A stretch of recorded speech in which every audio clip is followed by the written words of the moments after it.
এবং এভাবেই এই অঞ্চলের লোকেরা সেখানে আবাদ করে এবং কৃষির পত্তন ঘটায়। কিন্তু দুর্ভাগ্যের বিষয়, আসামে এক ধরনের উগ্র জাতীয়তাবাদ তৈরি হয়েছিল, যার ফলে সেখানে বঙ্গাল খেদাও আন্দোলন হয় এবং আসাম সরকার একটা লাইন কি বলে এঁকে দেয় আসামের মানচিত্রে, যেটা কিছুতেই অতিক্রম করা যাবে না। মৌলানা ভাসানী এই লাইন প্রথার বিরুদ্ধে সংগ্রাম করেন এবং তিনি আসামের যে চরে সম্মেলন করেছিলেন, বিশাল সম্মেলন, সেই সম্মেলনে এই লাইন প্রথার বিরুদ্ধে আন্দোলনের জন্য তিনি আসামে যারা বাঙালি জনগণ ছিল তাদেরকে ডাক দিয়েছিলেন। সেই থেকে সেই চরটির নাম ছিল ভাষাঞ্চর, আর সেই ভাষাঞ্চরের নামেই তার নাম হয়েছে মৌলানা ভাসানী। তো মৌলানা ভাসানীর জীবনের অনেক কীর্তি আছে, অনেক কাহিনী আছে, যেটা বলে শেষ করা যাবে না। 1947 সালে যখন পাকিস্তান হয়, তখন প্রশ্ন ওঠে সিলেট জেলা পাকিস্তানের অন্তর্ভুক্ত হবে কিনা। শেষ পর্যন্ত সিদ্ধান্ত হয় সিলেটে গণভোটের মাধ্যমে সিদ্ধান্ত নেওয়া হবে যে সিলেটের জনগণ তারা পাকিস্তানে যোগ দেবে না ভারতের সঙ্গেই থেকে যাবে। কারণ সিলেট তখন ছিল আসাম প্রদেশের একটি জেলা। সেই গণভোটের যে আন্দোলন, গণভোটে জনমত সৃষ্টি করার জন্য মৌলানা ভাসানী সিলেটের জনপদে ব্যাপকভাবে ঘুরে বেরিয়েছেন, বক্তৃতা দিয়েছেন, মানুষকে উদ্বুদ্ধ করেছেন পাকিস্তানের পক্ষে ভোট দেওয়ার জন্য। এবং শেষ পর্যন্ত সংখ্যাগরিষ্ঠ ভোটে সিলেটের জনগণ পাকিস্তানের পক্ষে থাকার সিদ্ধান্ত প্রদান করে। দুর্ভাগ্যের বিষয়, তা সত্ত্বেও করিমগঞ্জ মহকুমাটি ভারতের অন্তর্ভুক্ত থেকে যায়।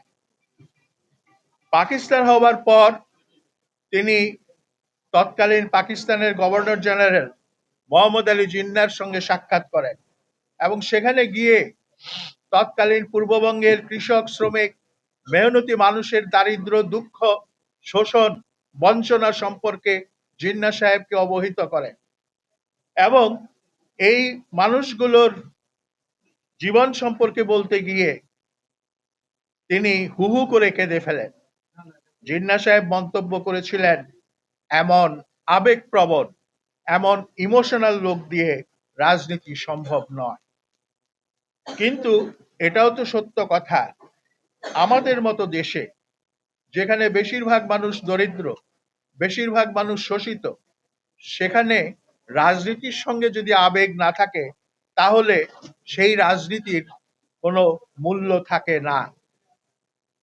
আমাদের দুর্ভাগ্য, আমাদের এই বাংলাদেশে এক ধরনের রাজনীতি গড়ে উঠেছে, যেই রাজনীতি আপনার সঙ্গে সাধারণ মানুষের দুঃখ কষ্টের সঙ্গে খুব একটা সম্পর্ক নাই, যার ফলে দেখা যায় যে মানুষের ভাগ্যের কোনো পরিবর্তন হয় না। মৌলানা ভাসানী উপলব্ধি করেন পাকিস্তান সৃষ্টির পর পাকিস্তান হয়ে গেছে কিছু সংখ্যক এলিট, বড়লোক, জমিদার, জোতদার, মহাজনের রাষ্ট্র, এবং এই রাষ্ট্রকে জনগণের রাষ্ট্র হিসেবে প্রতিষ্ঠা করার জন্য তিনি পাকিস্তানের মাটিতে একটা রাজনৈতিক দল গড়ে তোলেন, যে রাজনৈতিক দলের নাম ছিল আওয়ামী মুসলিম লীগ। 1949 সালের 23 জুন এই রাজনৈতিক দলটি প্রতিষ্ঠিত হয় এবং মৌলানা ভাসানী প্রথম পাকিস্তানের বুকে বিরোধী দলীয় রাজনীতির প্রবর্তন ঘটান। এবং সেদিন যদি এই রাজনীতির সৃষ্টি না হতো, তাহলে গণতন্ত্রের সংগ্রাম পরবর্তীকালে এত বেগবান হতে পারত না। আপনারা জানেন, যুক্তফ্রন্টের যে নির্বাচন হয়েছিল 1954 সালে, সেই নির্বাচনে যুক্তফ্রন্ট বিশাল বিজয় পেয়েছিল।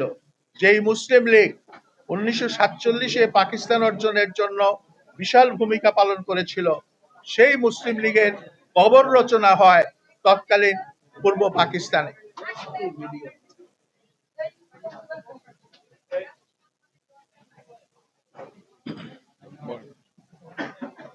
কবর রচনা হয় তৎকালীন পূর্ব পাকিস্তান এবং যুক্তফ্রন্টের নেতৃত্বে ছিলেন মৌলানা আব্দুল হামিদ খান ভাসানী, শেরে বাংলা একে ফজলুল হক, হোসেন শহীদ সরোয়ার্দী। এদের মধ্যে মৌলানা ভাসানী, বিশেষ করে মৌলানা ভাসানী যেই ভাষায় কথা বলতেন সেটা ছিল জনগণের ভাষা। জনগণ তার কথা উপলব্ধি করতে পারত, যার ফলে সেই নির্বাচনে যুক্তফ্রন্টের অন্তর্ভুক্ত দলগুলো বিশাল বিজয় অর্জন করে এবং মুসলিম লীগ পরাজিত হয়। এমনকি মুসলিম লীগের নেতা নুরুল আমিন পর্যন্ত পরাজিত হয়। যাই হোক, এভাবে তিনি তৎকালীন পাকিস্তানে গণতান্ত্রিক আন্দোলন গড়ে তোলেন। 1957 সালে এসে যখন হোসেন শহীদ সরোয়ার্দী পাকিস্তানের প্রধানমন্ত্রী, তখন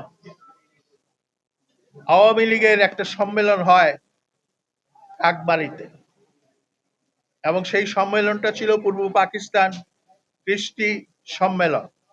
সেই সম্মেলনে মৌলানা ভাসানী যেই দাবি উত্থাপন করেন, সেই দাবি হচ্ছে পাকিস্তানের প্রদেশগুলোর জন্য পূর্ণ আঞ্চলিক স্বায়ত্ত শাসন এবং পাকিস্তানের জন্য একটা স্বাধীন পররাষ্ট্র নীতি, জোট নিরপেক্ষ পররাষ্ট্র নীতি। কিন্তু এটা, এই যে পূর্ণ আঞ্চলিক স্বায়ত্ত শাসনের যে কর্মসূচি, সেটা আওয়ামী মুসলিম লীগের কর্মসূচি হলো, পরবর্তীকালে আওয়ামী লীগের কর্মসূচি হলেও হোসেন শহীদ সরোয়ার্দী সাহেব